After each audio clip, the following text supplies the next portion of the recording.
Have you ever wondered if our history books are missing a chapter? What if I told you that long before the story of Adam and Eve, another civilization rose and fell on Earth? It's a fascinating, mind-bending idea known as the Pre-Adamic civilization theory. And today we're going to dive deep into the evidence that suggests our planet might have a secret, forgotten past. So, what is this theory all about? At its core, it proposes that a sophisticated, intelligent society existed on Earth before the creation of Adam, as described in the book of Genesis. This isn't just a random sci-fi idea. Believe it or not, some interpretations of ancient texts have led scholars and thinkers down this very path for centuries. Let's start with the Bible itself. One of the most cited passages is Genesis 1 verse 28. It says, "Be fruitful and multiply and replenish the earth." That word, replenish, is key. To replenish something means to fill it up again. This implies the earth was once filled, then became empty, and now needed to be filled again. Could this be a hint that a previous world was destroyed? Then there's Jeremiah 4 verses 23 to 27. The prophet describes a vision. "I beheld the earth, and lo, it was without form and void, and the heavens, and they had no light. I beheld, and lo, there was no man, and all the birds of the heavens were fled." This sounds eerily like a description of a post-apocalyptic world. He sees cities broken down, a desolate landscape without people. Was Jeremiah seeing a vision of a world that existed and was destroyed before our own? This interpretation suggests a gap in time, often called the gap theory, between Genesis 1:1. In the beginning, God created the heaven and the earth, and Genesis 1:2, and the earth was without form and void. Proponents of this theory believe that a previous world, the world of the pre-Adamic civilization, was destroyed during this gap, leading to the formless and void state that God then reshaped into the world we know. Now this is where it gets really interesting. If such a civilization existed, wouldn't they have left something behind? You'd expect to find ruins, artifacts, something that whispers of their existence. Well, what if we have? Archaeologists have unearthed countless anomalies, objects and structures that just don't fit into the conventional timeline of human history. Let's look at a few of the most baffling examples.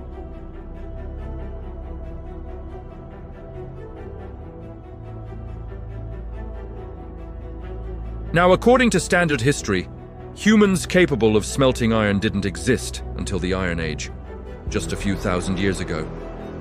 So how did a modern-looking hammer end up inside 100-million-year-old rock? Was it a tool left behind by this lost civilization? Skeptics offer other explanations, like the concretion forming much more rapidly around a modern object. But the metallurgical quality of the iron, which is remarkably pure, adds another layer of mystery.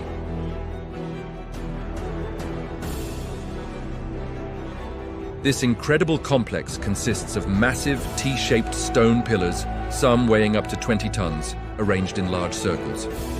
These pillars are intricately carved with images of animals like foxes, lions, and scorpions. The truly mind-blowing part? It's dated to be around 12,000 years old. That's 7,000 years before Stonehenge, 6,000 years before the pyramids. At this time, mainstream archaeology says humans were supposed to be simple hunter-gatherers, not capable of organizing the labor and engineering required to build such a monumental structure. Gobekli Tepe suggests a level of social organization and symbolic thought that we didn't think was possible for that era. Could it be a remnant, a sacred site of a much older, more advanced culture? Discovered by a diver in 1986, this massive underwater rock formation has features that look uncannily man-made. We're talking about huge, flat terraces, sharp, right-angled corners, and structures that resemble steps and pillars. It looks like a submerged pyramid or temple complex.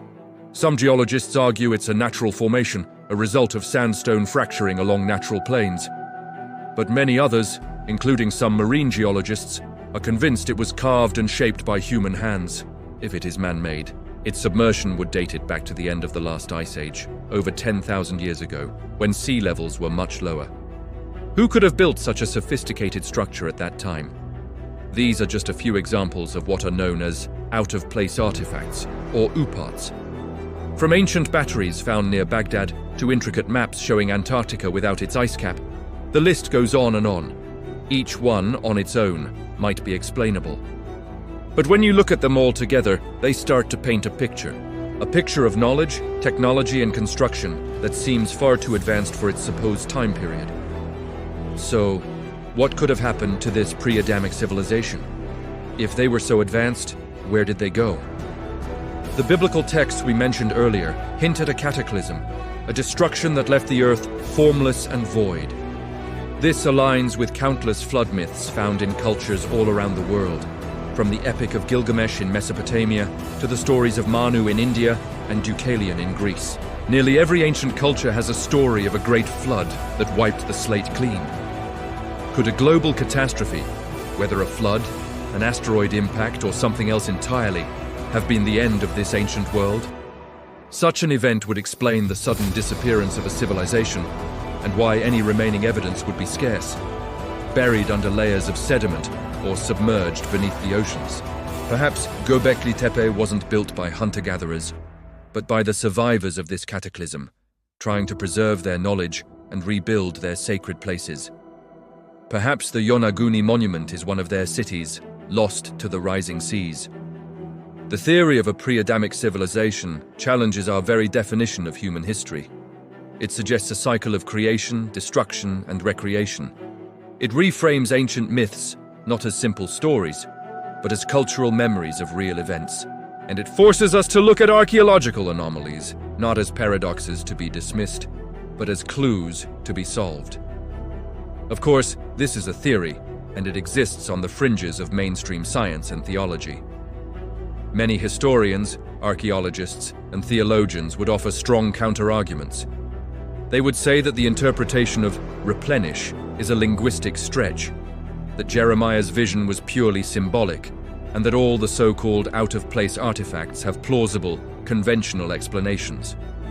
They argue that we have a clear, linear progression of human development from simple tools to complex societies, and there's no need to invent a lost civilization to explain the gaps. But where's the fun in that?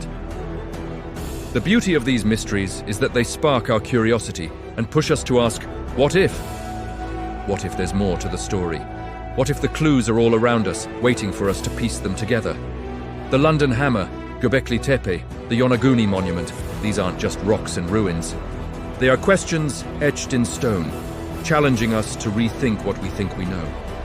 Whether you believe in a pre-Adamic civilization or not, the evidence forces us to acknowledge that our ancient past is far more mysterious and complex than we often imagine.